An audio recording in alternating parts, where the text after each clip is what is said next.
Thank you so much for the opportunity. Welcome, everyone. Are any of my online students here by chance? Please, okay, great. Please introduce yourself afterwards if you can stay. This is a great opportunity to see familiar faces, have some FaceTime with my online students, see some new students. So welcome, everyone. Let's see. This is my favorite topic to speak about because this is really the nexus of the research that I do, the classes that I teach. So really grateful for this opportunity.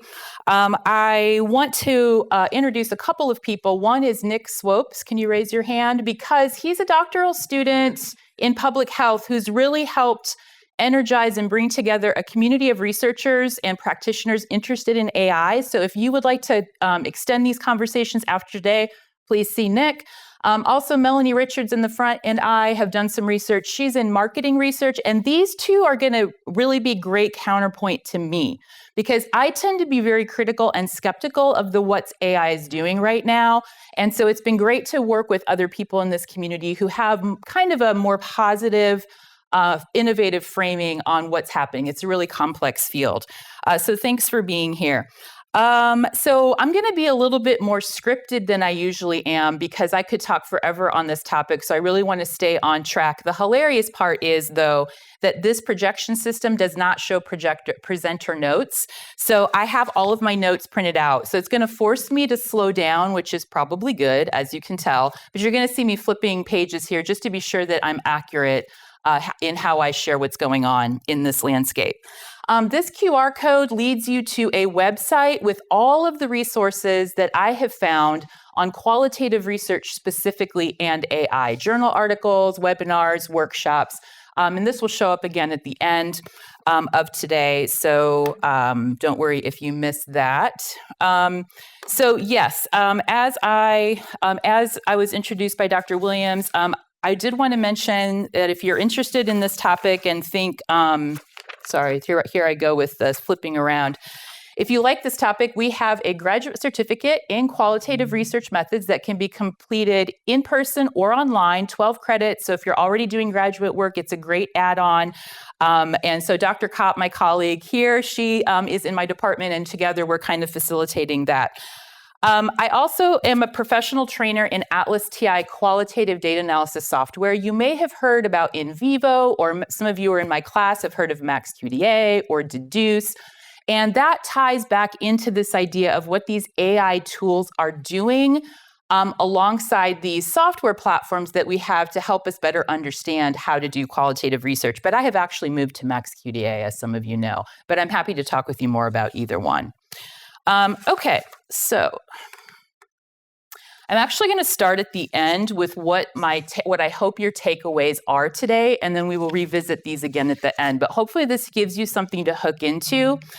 Using generative AI technologies have very real consequences for research methods, researchers and their participants, and how we understand what research findings even are. New research workflows are already underway, and we have the agency to adopt or reject these. The use of AI-driven tactics or tools should be used to implement robust, methodologically sound research strategies. Rather than which is better, AI or no AI, think what are the consequences of choosing an AI or non-AI assisted research workflow. Transparent, reflexive workflows with clear reporting standards are needed for all digital research workflows. And most importantly to me, as someone who's been doing research well before AI, what is unique and necessary about qualitative methods should be retained, highlighted, celebrated, and promoted, not framed as a limitation or weakness, which is my biggest fear about what AI is doing to qualitative methods.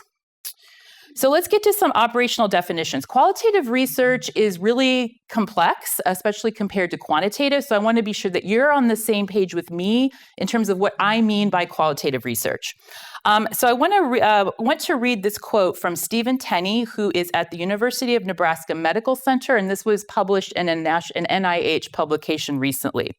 So qualitative research at its core asks open-ended questions whose answers are not easily put into numbers, such as how and why. I always tell my students that all qualitative research methods are answering I should call on them and see if they can tell me these two questions that all research answers. what is happening here and what are people's experiences of it.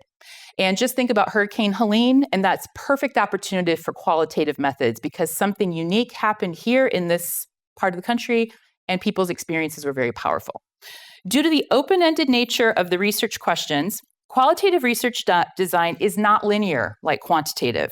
One of the strengths of qualitative research is its ability to explain processes and patterns of human behavior that can be really difficult to quantify.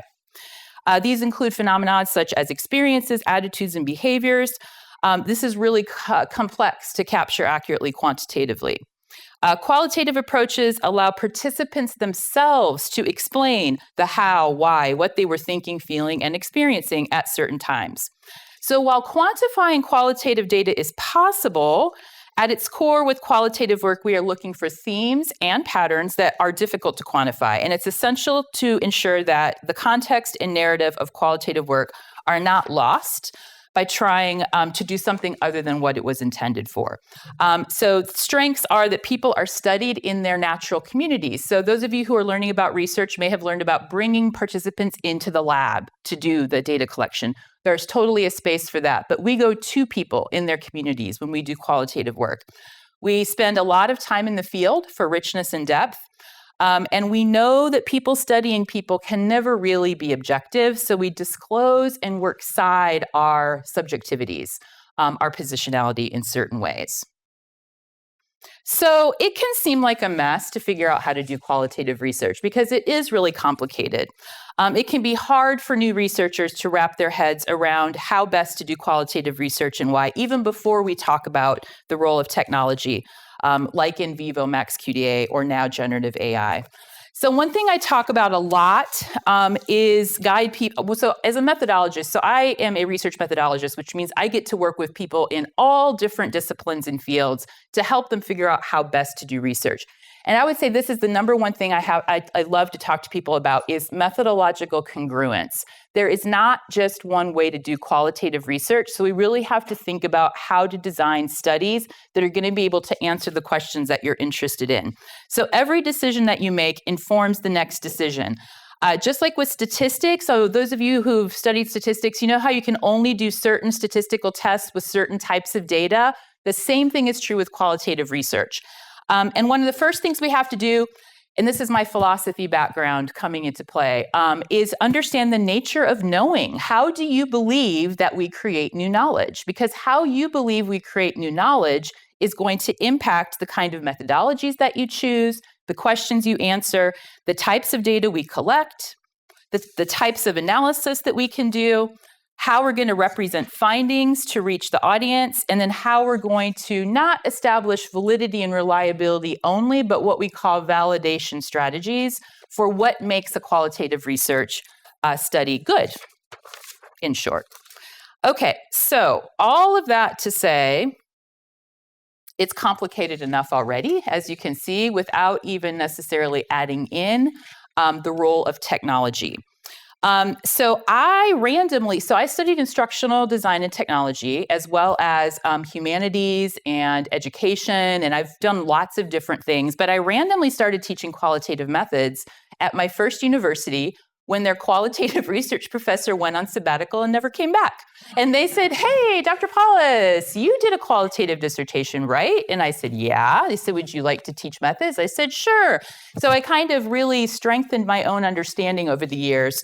I had not learned anything about data analysis software as part of my own graduate work. It was all, and granted, it was a long time ago, but a lot of qualitative research people are people and not technology people. So it's really can be rough to get us to kind of embrace technology. So I kind of sit at this intersection of being really interested in technology and really interested in qualitative methods. And so that's why this is sort of my niche area. So my students, when I first started teaching qualitative methods, were like, "Hey, Dr. Paulus, we heard about this tool called NVivo. Are we going to learn it in class?" I was like, "Well, no." But, you have to, right? As a professor, they are still my best source. Nick Swopes, PhD student in public health, as an example, pushing me to learn more about AI in the context of my own research. So students are always the best intel around these things. So I started using Atlas TI to manage a large data set collaborating with nutrition faculty, and this was at the University of Tennessee, on how to assess the use of blogs as a way to get their students in large undergraduate courses to engage in reflection activities. So we started looking at introductory research texts to figure out how qualitative scholars, senior scholars, were talking about technology. Because no one seemed to be using them. So we found that, sure enough, senior scholars were really talking about it in a very cautionary way. Well, you could use data analysis software, but you might have a lot of problems. So probably you should just use Post-it notes and highlighters. So these, let's see what I want to put up here next. Yes, so as we were, trying to figure this out, like why is nobody writing about it? We learned about the kinds of discourses that were being put out there. And that, of course, limits people's adoption of new technology. So these concerns, which we actually called zombies because they persisted 20 years and now close to 40 years ago, is that people are worried, and you're going to laugh, because here were things that I was arguing against 20 years ago that now has come full circle, because now I'm actually worried about very similar things with AI. And this is where I think the conversation is going to be really interesting. I'm hoping to, that's why I'm like talking a million miles an hour. I'm hoping we can talk about this before the hour's up. So here are some of the things that we wrote about and that people write about. Software puts distance between researchers and their data. That computer screen was seen as distance. Now everybody's on a screen, so that's not as much of a concern. That it's going to homogenize research methods because the way software is structured is going to inevitably drive the analysis. That it's going to automate and dehumanize the process entirely, and that it's going to focus on speed, quantification, and decontextualization of qualitative data. So those were all the concerns that we were writing against 20 years ago, saying, no, data analysis software is fine. That's never going to happen. Oh, some reason I'm back into animation and PowerPoint, like it's the year 2000, so bear with me. I got really excited about that. I have no idea why, but welcome back, animation. So our first book, which came out in 2014, tried to put a more positive approach on encouraging thoughtful technology adoption for methodological congruence, like I mentioned. But it was a simpler time. How many of you remember 1993? Oh, when this cartoon came out. On the internet, nobody knows you're a dog. That was really funny. Since then, we've gone through everybody knows you're a dog because they're tracking all of your dog food purchases on Amazon. And then now, of course, on the internet, nobody knows you're a generative AI, or maybe they do. Okay, so now we're going to talk a little bit about how generative AI is entering the scene. Earlier types of AI tools have actually been a part of those software platforms for a long time. Sentiment analysis, automated transcription, word clouds, those have been there for a while. Now, though, with the launch of platforms such as ChatGPT, Gemini, Copilot, Grok, DeepSeek, new ones every day, we can now ask a chatbot questions from different standpoints and get tailored answers for queries we might have as we conduct every phase of the research process. So the core of generative AI is deep learning.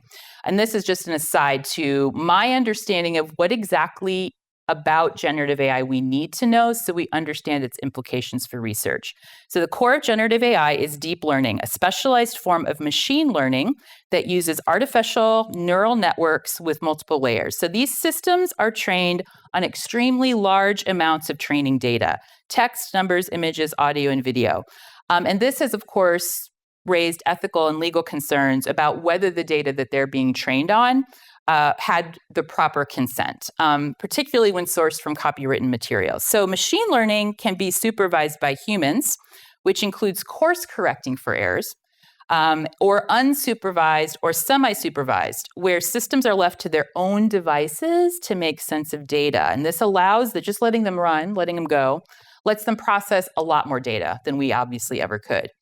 Unlike traditional supervised learning, deep learning modules change their internal algorithms in ways that may not be transparent or visible, so we don't know what's going on inside there. Nobody does. Nobody actually knows what's happening. And I keep asking people, do they know yet? They don't. So what does that mean? Non-generative or discriminative AI systems have been around for a long time, like I mentioned. Cluster analysis, image recognition. We've used that for academic research for a while over the years. And those systems don't create new information, but rather are able to categorize, sort, or make sense of existing information. Okay, so today, what is generative AI? A giant autocomplete box is a really good way to think about this in terms of autocomplete and how it works. So today's large language models, deep learning models that are pre-trained on all of this data, it's designed to simulate creativity and produce novel work. So it can generate new data in response to prompts provided by the users. And again, we don't really exactly know how they're doing that. So in terms of for use in research, it's important to note that these systems are not evaluating what they produce against any validated base of knowledge. They only ensure that the claims match the structure of their training data, which is mostly information found on the internet, mostly in English, most definitely biased in the way that all the data is biased towards particular populations that it was generated from. And I really like, there's a great article by Thornton, and he's talking about AI for program evaluation. For a machine learning model, an output does not have to be correct, it must appear correct. And that's the idea of the plausibility bias. So as researchers, if we put our researcher hat on, some of those might raise some red flags for you. Okay, so when ChatGPT came out on November 20th, 2022, conversations in my community, that's the qualitative research community, became animated very quickly. The pace of adoption was shocking, given how slow the qualitative research community typically is to adopt any new tools. NVivo's been out since 1980. Do we have any NVivo available to everyone on campus? No, and it's the year 2025. So it is very funny how quickly AI was adopted. It was really mind-blowing. Okay, so just like we saw, just like we saw with teaching and learning and studying and writing, we quickly saw applications with research. So here are what I'm calling AI-assisted research workflows. And I just want to let you know these are already happening because these are all published papers talking about them.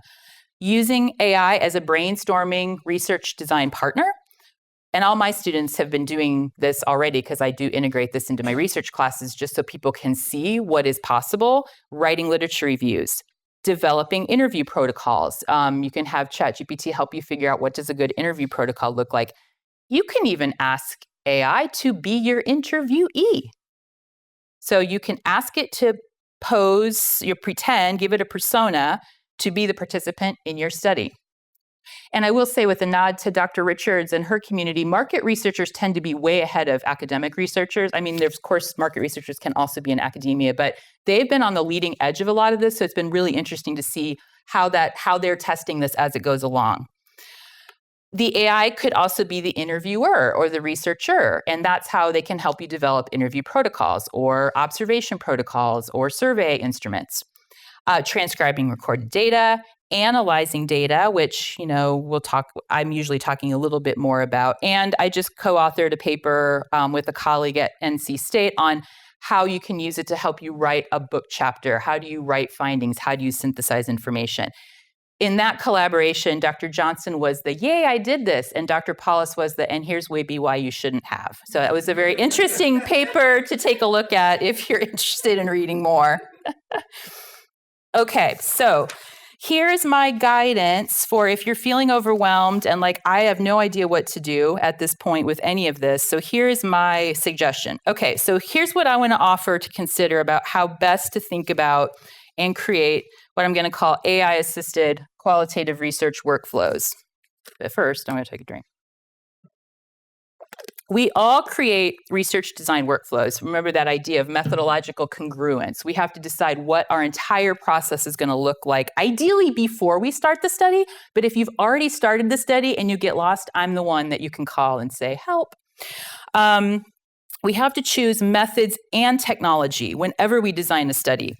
You have to do it intentionally. We have not always attended to what the positive and negative, attended and unintended consequences are, especially with the role of technology. A lot of people want to say, I'm just going to do my interviews on Zoom. But there are consequences to moving your qualitative interviews to a setting like this, to just putting them on Zoom or FaceTime. So thinking about the consequences of that before you do them so that you're sure you're not kind of getting different data than what you want is really important. Okay, so the best way to ensure that we can, as humans, can retain agency and control over our research process is to take what I call a reflexive and transparent stance about how we're using any sort of digital tools and spaces. So what is reflexivity? Just briefly, if you haven't read deeply in the qualitative research literature, reflexivity is the process of intentionally attending to the perspectives, attitudes, and beliefs that shape research design decisions and meaning making, including the use of technology. And I'm talking about our own decisions as the researcher. So the researcher has to engage in constant reflexivity. In 2023, Dr. Lester and I published a paper about this before AI hit the scene, actually. We hadn't done any work specifically on AI, but we did outline this reflexivity framework to help people think through this process. In this paper, if you want to look at this one, we use the example of automated transcription. What are some of the consequences of moving from actually doing it yourself and listening to the tapes versus shipping it off and having someone else transcribe it? And trusting that they got all of the nuance. So there's consequences even to that. I mean, I know nobody likes to sit and type up their transcript. Well, it's usually our graduate assistants that are doing that, right? None of you guys like to do it either. But even with transcription, there's a lot of consequences around that. Okay, so we drew on in that paper, Whitaker and Atkinson have a beautiful 2021 book about reflexivity. And so we took their types and we adapted them specifically to technology reflexivity, looking at 4 categories, which I'll talk about here. Okay, so first, AI-assisted workflows are going to impact our research methods. We have to ask ourselves, how will AI tools, using AI as the example, transform, resist, or frame the way that we enact our research methods? Next, it's going to impact humans, us as the researchers, also our research participants, and this includes conversations around equity and the political consequences, not to mention environmental consequences, of choosing to use AI in our research. And then sorry, this got out of order a little bit. AI workflows are also going to impact the outcome. What our research findings even look like is going to be totally different. And also what we're thinking too is that we want to speak back to the technology companies, especially the qualitative data analysis software companies, about how it should be integrated in certain ways to be sure that we have the most ethical, robust workflows possible alongside if we're using that software. So by thinking about the consequences, we can ensure that we as researchers remain in control of the process and outcome. So I'm just going to walk through examples for each of these 4, and then we can talk more about it. So starting with the consequences for methods.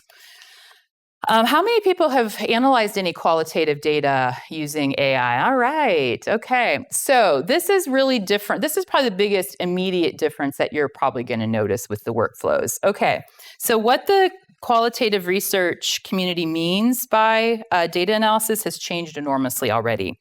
Now we see analysis, as we see it here, being framed as directly chatting and interacting with your documents, as if the layer of analysis that has always consisted of reading and rereading through your particular theoretical lens, writing memos, labeling relevant sections through coding, and then synthesizing the analysis and interpreting it in light of your theory no longer is needed.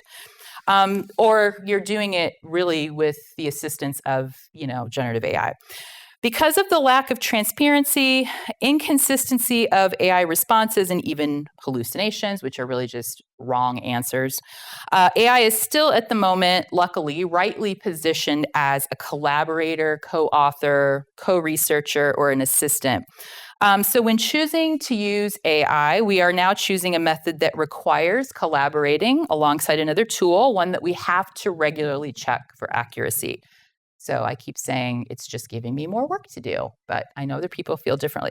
There are a lot of exciting possibilities. I put this in for, there are a lot of exciting possibilities for AI to change about what we think data analysis is. So we'll think more about that. Okay, so as we make sense, especially of data analysis with and without AI, and this is just a nod to people who are really interested in methodological research, it seems intuitive to ask, and we see papers published on this already, which is better, AI or human? So this seems intuitive, but I'm going to advise against taking that approach to thinking about methods. So media comparison studies, as they've been called, have been used in the past. They only go so far, and they're not that helpful. So those of you who have been have know anything about the educational technology field, or who do pedagogical research, maybe on online learning, or what happens when we add technology to teaching, you're going to be familiar with this body of research. So there were some debates back in the 1990s. They're called the Clark-Kozma debates, where scholars argued whether or not it was the underlying teaching method or the modality that impacted learning. This became huge around online learning. Which is better, right? In-person or online classes? Because that's like an intuitive question that we ask. So there's actually what's called the no significant difference phenomenon. You can Google it. The Clark side of the debate claimed that hundreds of studies have shown that there is no significant difference in learning outcomes with or without technology when the underlying method, such as lecturing or small group work or taking exams, is held constant. Just introducing new technology doesn't make a difference in the outcome. So as a research technologist now, I think about this a lot. There have been many media comparison studies over the years, comparing manual and automated transcription, coding data by hand or with in vivo, and now human coding versus ChatGPT. I don't think, though, that we can hold the underlying research method constant, right? And only vary the use of technology. By nature, when we introduce technology, it changes the method. So I would argue that we shouldn't just be adopting technology because we think we can do exactly the same thing faster, which is often what I hear in the literature. To draw on affordances theory, some technologies make it easier to enact certain methods than others, and generative AI is no exception. So then rather than asking which is better, a more fruitful line of inquiry is to consider which tools, which methods are appropriate for the intended outcomes of the particular research design and digital research workflow being created to answer particular questions. So the better question to ask is, what do the tools in the digital workflow make possible? And are they the best combination that helps you successfully answer the question? Does that make sense? Okay. Yes, the intended response to that is yes, that makes great sense. Okay, so there's actually a model for how to do this. If you're like, what does that even mean? Wolf and Silver have what's called the 5-level QDA model for qualitative research, but this can be applied to all sorts of processes. This helps us transparently document which analytic strategies you want to use, and then figure out how to use the technology tactics, such as generative AI, to implement that strategy. Their argument is that analytic strategies should drive technology adoption. And if you're wondering what I mean by analytic activities, when we do qualitative research, usually you're doing one of these activities. This is what we do. So thinking about what you're trying to do with your data and then figure out which tools will help you do it is key. So can generative AI help us organize and explore our interview data using a particular theoretical framework? How do we craft? We can't really craft a prompt, right, until we know what it is that we want to do. All right, moving on to the second category, consequences for our research and knowledge outcomes. We know, when we know what strategies we want to use and are using generative AI as a tactic, what will the impact be on the knowledge that's created? So, we can use AI to give a bird's eye first pass of the data. We can use it to inspire particular approaches to research. We could also use it at the end of the process to see if we missed anything. It can be useful to ask for an A. So this fourth checkpoint can be really useful, which is if you didn't collect the data, the interview data on your research team, but you're involved in the analysis. I've had people use it to summarize the interview transcripts before they go into analysis to just get familiar with it up front. So people do talk about it. So are any of you familiar with Kevin Gannon's excellent work? Yeah, he's fantastic. He's a community college professor who does a lot of writing around teaching pedagogy.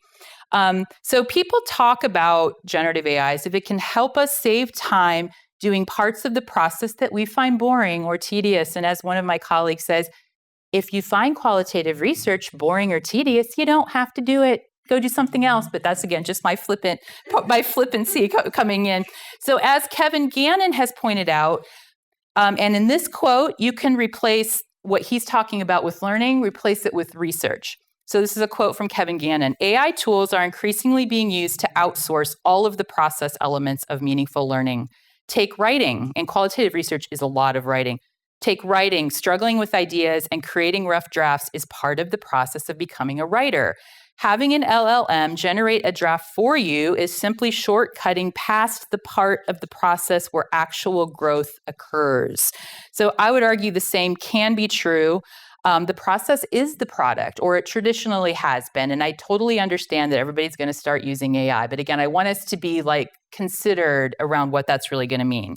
So, and I recently saw on LinkedIn, and I didn't grab the quote, but there is evidence to show that people who do let the AI do critical thinking and early stages of work for them are the ones who weren't really very good at it and didn't like it to begin with. So it's a little bit not great. Okay.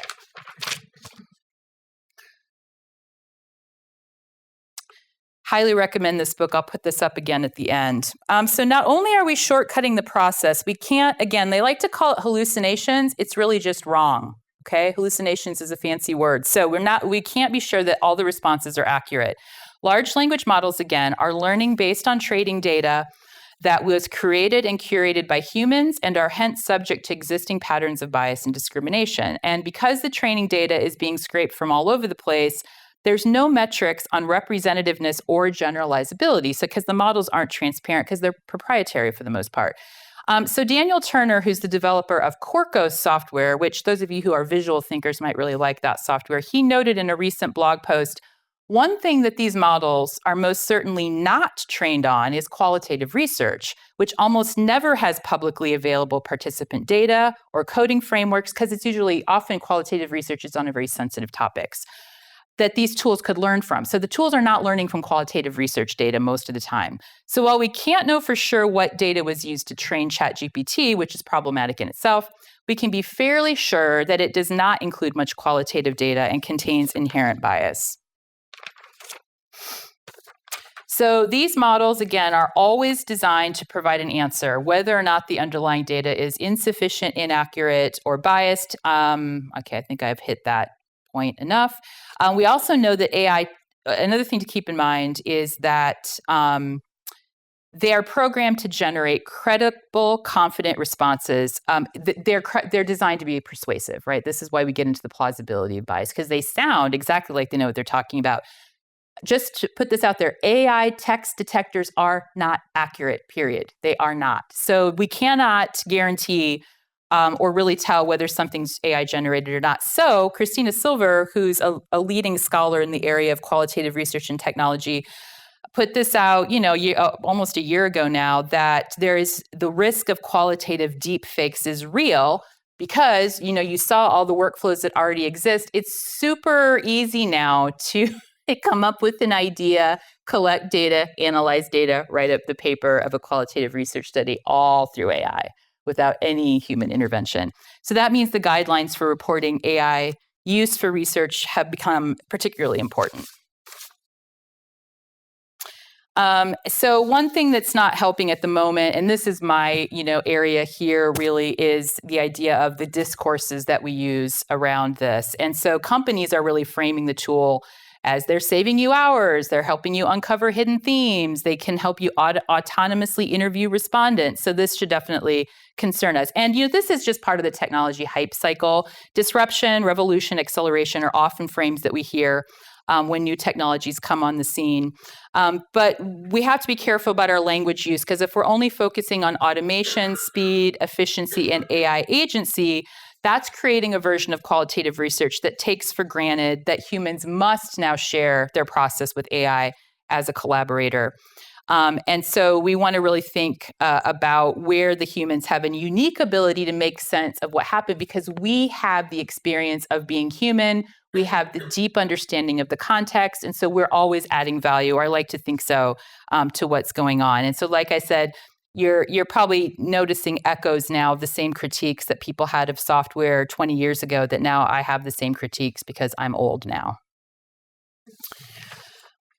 Okay, so I think this is closing out this one, and we just got a couple more things. So I really love this article. It's called The Ethnographer in the Machine. It's actually conference proceedings. And the way they describe this is AI problematizes qualitative data. And in applying AI to qualitative data, the implied problem is that qual is not quant. As ethnographers, qualitative researchers, we know qualitative is not quant for a very good reason. Qualitative data offers insights centered on how and why versus the what and how many of quantitative. So I like to use that there. All right, so this is maybe, the most important one. The third consequence category is, let's consider the consequences for humans, for all humans. Developers of large language models are amassing vast stockpiles of unethically scraped or lately purchased data, but this Routledge article I published with Routledge, I didn't see a dime of all that money that AI paid to use my book as part of the training model. They have to store this data, the stockpile of data, in data lakes and warehouses that have serious and often hidden costs. In particular, the energy demands to keep the servers cool. Elizabeth Colbert wrote an article, coming up on a year now, about the estimate that ChatGPT, and I'm sure this is way outdated now, so I'm not even going to read the amount, but just an obscene amount of energy. I think the last thing I heard was one query in ChatGPT is the equivalent of running the electricity in your house for 20 minutes. Now, I don't know, again, you hear this, so you're not sure how much is hyperbole, but it's a lot. So we've got the energy, we have the kind of stealing information, but maybe the most troubling is this one here, the data workers and how they're being treated. So University of Maryland Information Studies professor Dr. Katie Shilton has shared that the toll that the creation of large language models is taking on poorly paid data workers is alarming. Quote, generative AI tools are trained on text and images that were created through significant human effort and creativity. After that, training workers, many of them poorly paid, are contracted to flag obscene and hateful content to make these systems safe for work and for classrooms.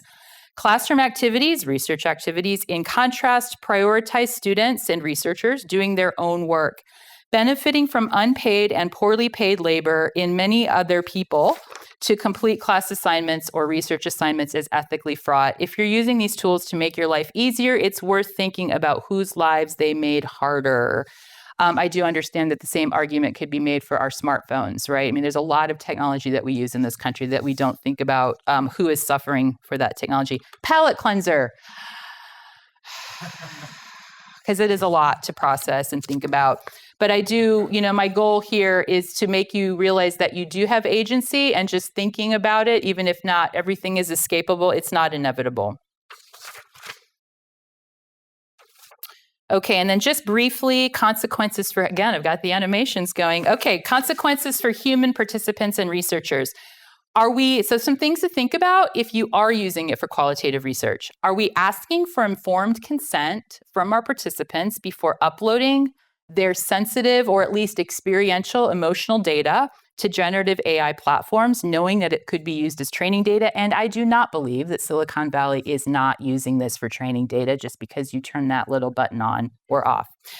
Number two, I can't believe this is being recorded on YouTube. Well, sorry, not sorry. Okay, second, are we asking for so are we making meaning about our participants' lives with the assistance of biased algorithms? Are we okay with that? How are we thinking about that? From a researcher, so those first two are about our participants. Are we uploading their data? Are we using algorithms, relying on algorithms to make sense of their lives? And how do we feel about that? Knowing that AI hallucinates, are we committing to continually checking the outputs of our AI collaborators like we always have needed to do with AI-generated transcripts. And what does that process look like? Are we now becoming the fact checker to a system that's really doing the heavy lifting for us? And finally, will researchers just shortcut the kind of, fact-checking nature of it and run with what looks robust and convincing because of the constant push that we have as researchers for greater productivity, greater efficiency, and we all can be very subject to the plausibility bias. How will, and something that, all of us who are faculty and the students in here, how do novice researchers learn to navigate this? What does this mean for how we teach methods?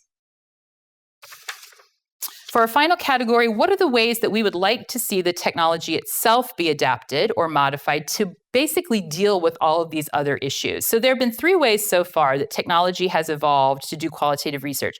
The mainstream packages, MaxQDA just 2 weeks ago came out with Tailwind.